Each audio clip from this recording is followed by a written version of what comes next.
Alright, we're going to do a quick unboxing video on the FlushPro. You can see it clearly here in its retail packaging form. This is how it will come shipped to you. On the back it has all the instructions if you have not yet visited the website. Let's get right into it. So we're all familiar with this universal quick connector for your hose. It comes with that as well as the gasket at the back.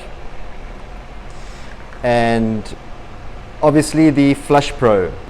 The FlushPro has its sacrificial seal in the center. There's another video explaining what that is for. If we pop the cap off, we have a smaller O-ring over here which facilitates a watertight seal.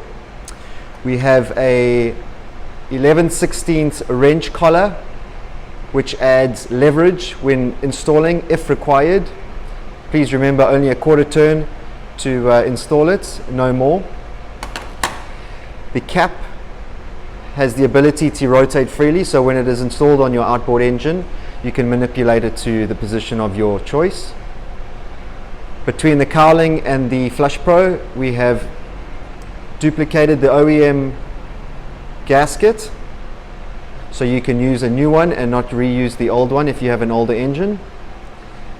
And that is the complete assembly. We hope you enjoy using our product.